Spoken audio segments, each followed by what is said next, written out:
Hey everybody, what's up and welcome back to my garden. Today we are going to be talking about growing cilantro. Now, I don't know about you, but cilantro is one of my favorite things. I know some people either hate it or they love it. It's like one of those things.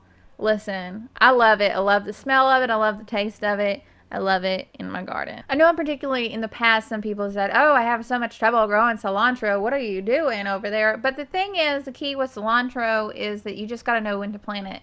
It is a cool season plant.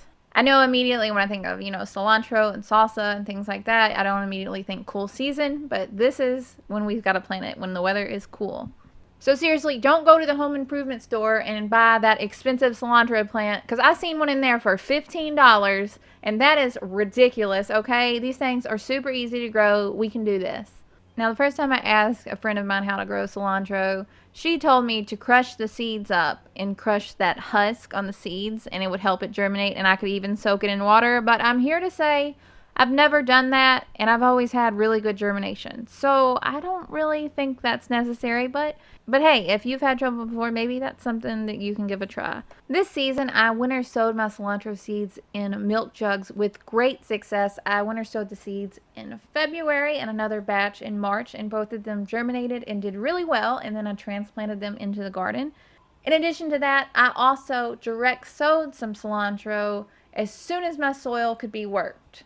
Those seeds also germinated and they did really well. Cilantro is also really great because you can make succession sowings of this. For example, early in the spring, I make sure that my cilantro bed gets plenty of sun, but once I make another succession planting when it's going to be maturing, when the temperatures are hotter, I make sure the sun is only in the morning, and then I make sure it is in the shade during the hottest part of the day, because we want to keep that as cool as possible over there and keep it from bolting and turning into seed. I personally like to plant cilantro seeds every 2 to 3 weeks to have a nice steady supply going. But once it gets to the hottest part of the summer, I kind of just go ahead and stop because, the quality starts to suffer a little bit. So it really depends on you and your growing climate and your garden. So that's just me.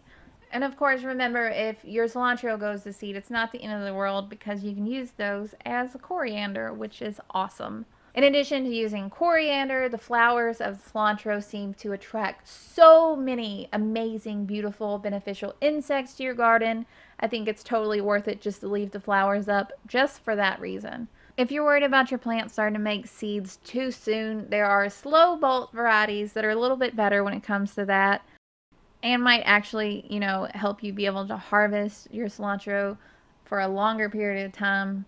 But honestly, the best advice that I can offer to keep your cilantro from bolting is to just harvest it as often as possible and use it up fresh, which is delicious. As always, starting cilantro indoors is an option, but since this is such a cool weather plant, I personally wouldn't make the choice to start them indoors. I think it's better to either winter sow or direct sow and go from there. I would absolutely love to hear all about your experiences growing cilantro. If you grow it indoors, what do you do? I'd love to hear about it all in the comments. And hopefully this video was somehow helpful. And if it was, please subscribe. I'd love to have you. We're making new garden videos and all kinds of different stuff pretty regularly. So that's about it. I hope y'all are having a real great day, and I'll talk to y'all later. Bye, guys.